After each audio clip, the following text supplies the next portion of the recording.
Hey guys, how's it going? Welcome to my video. Just want to tell you guys what happened a couple of days ago with my car. So basically, I just want to tell you guys how I fixed the issue. Um, okay, so basically, I was at a McDonald's getting food, parked my car, turned it off, parked my car, went to get some food, came about 15-20 minutes later, and try to start it. It would crank up, but it wouldn't turn over. Now I cranked it a couple of times and it still didn't turn over, and what I did was I shifted the shifter a couple of times and pretty much did a couple of things as far as trying to start it with the usual stuff that you guys do when you try to start the car.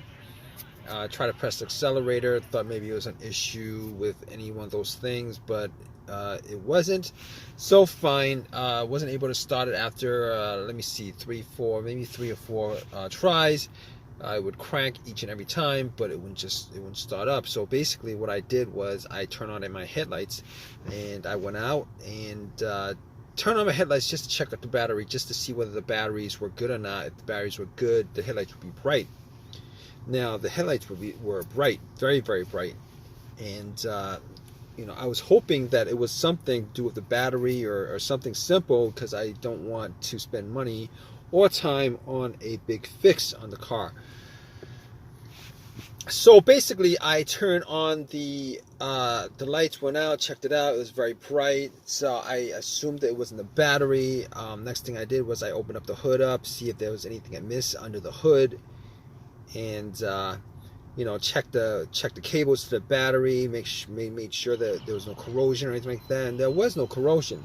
Now I did change the battery about 6 months ago. I didn't think it was a battery issue, but just to make sure, I had a booster pack on me, got a booster pack, popped it on, and try to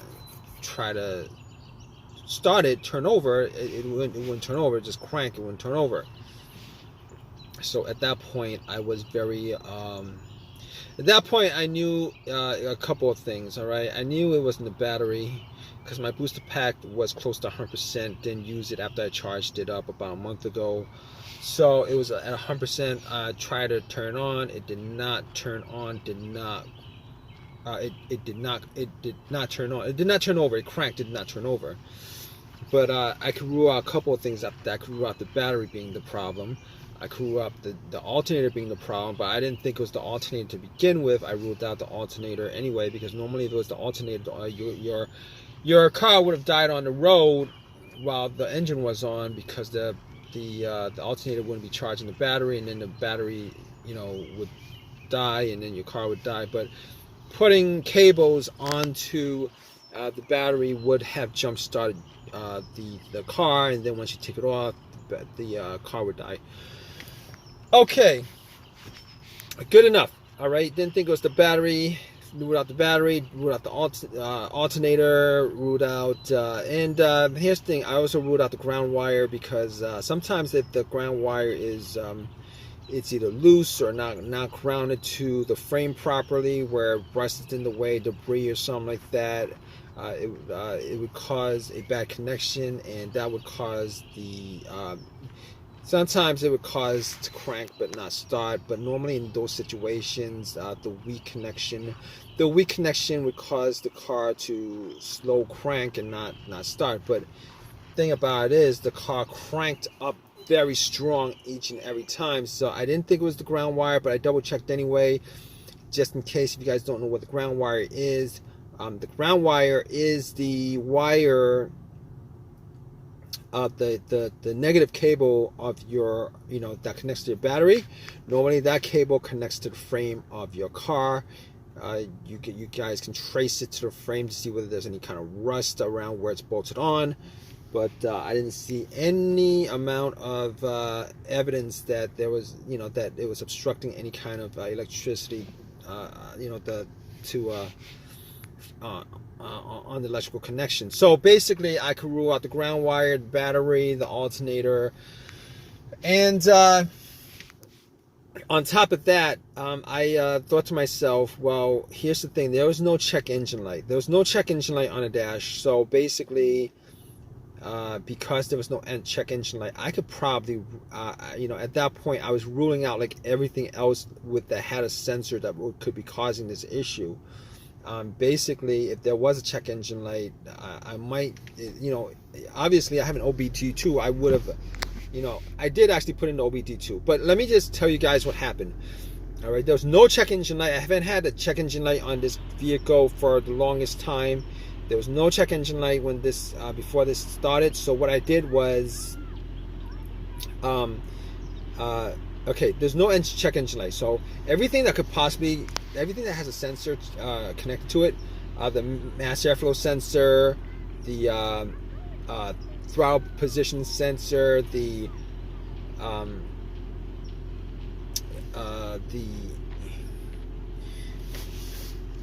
throttle body, crankshaft, camshaft, everything that could possibly have a code that could trigger the check engine light, I pretty much ruled that out. But I have a $20 OBD2 reader that I bought from Walmart. You guys don't know what that is. It's a very cheap OBD2 that I got from Walmart in the auto section. Popped it in. Another thing that could cause it is if there was some kind of connection issue between the car's computer and the car itself, the car's ECM, which is the car's computer. So I plugged it in just to make sure that's not the case. So if the scanner scans everything, gives you a readout on the screen, that pretty much means that there is a connection from the car to the computer, because if there wasn't, the OBD2 would not be reading it. It would tell you that it would stop at some point, tell you that it could not finish the analysis. But it finished the analysis. It gave me no codes whatsoever. Went through everything. So basically, I pretty much ruled out all those other causes that possibly could cause it. Mass airflow sensor, camshaft, crankshaft, throttle position sensor, anything else that could cause it, I pretty much ruled those out as a result of there not being a check engine light on the dash itself. Ruled it all out. Okay, so also ruled out the computer having issues with connecting to the car, where it would just crank up but nothing else would happen as far as firing it up and stuff like that. So ruled out all those things. So at this point, I was like, maybe I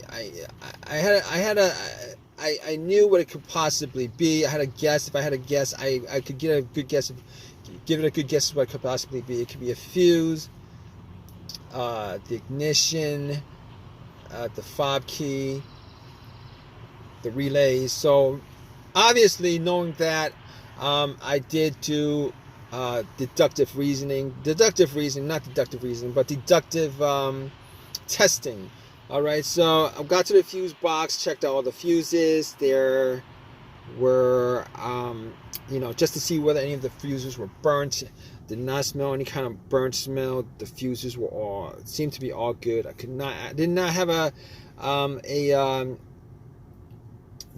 have a fuse tester with me, so I could not test it out in that way to be 100% sure. So I was looking at the relay and thinking it maybe could be the fuel pump relay. But before I did that, I did a little test on a fuel pump before I even got to the fuses and relays. Okay, so basically what I did was I tried to listen to hear whether I could hear some kind of whizzing sound. Okay, basically before your car starts, it primes the fuel pump from the fuel tank, and normally you would be able to hear a whizzing sound. But normally what happens is you would turn the car to the on position, which is what I did, and somebody else would be outside right next to the gas cap, and when you turn it to the on position without cranking, you'll be listening to whether you hear any kind of noise or sound or some kind of whizzing sound, motorized sound coming from there. If you do, normally that means that the fuel pump is good. Now, I didn't have anybody with me at the time, so I was sitting in my car, had everything off, blower motor off, everything off, and pretty much just tried to turn it to the on position and try to hear it. All right, the on position is the on position before you try cranking, before you go all the way on cranking it up, before it starts, try to turn over and stuff like that. Okay, you shouldn't be hearing a crank when it's on the on position. That's when that position is where all the lights light up on a dash. So basically, what happened was, I tried to listen to it inside the car with it on the on position, and could not hear any difference. Could not make out whether there was a priming sound or not. So at that point, I thought to myself, all right, I'm not going to be able to test it out that way. So I figured out where the fuel pump relay was, and if you guys don't know this trick, just to figure out whether it was the relay, that's blown or whatever, you guys can find another relay, similar relay with the same, numbers, the same exact relay for another component of the car, and then you swap it out. Okay, you can swap it out. So that's what I did. I swapped it out, and guess what, guys?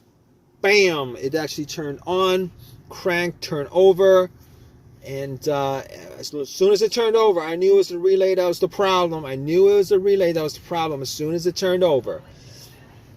So at that point, obviously, I found out the culprit of the problem.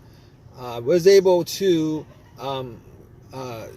drive to AutoZone. Got the relay, swapped it back to the whatever the component that old relay was, and then put a new relay for the fuel pump, and it cranked up. It just cranked up. It's good.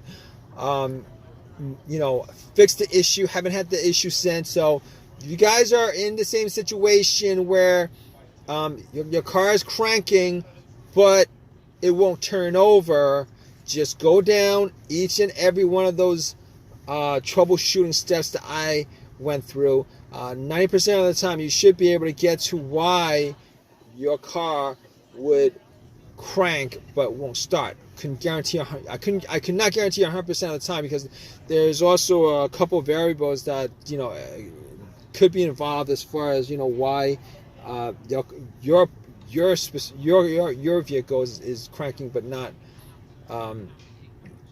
turning over. But in this situation, I found out what it was, fixed it. I'm good to go. Just want to let you guys know. I hope this has helped you guys out. If it has, please give me a thumbs up. Please subscribe. Please, if you have any comments at all, please leave a comment in the comment section. All right, guys, take care.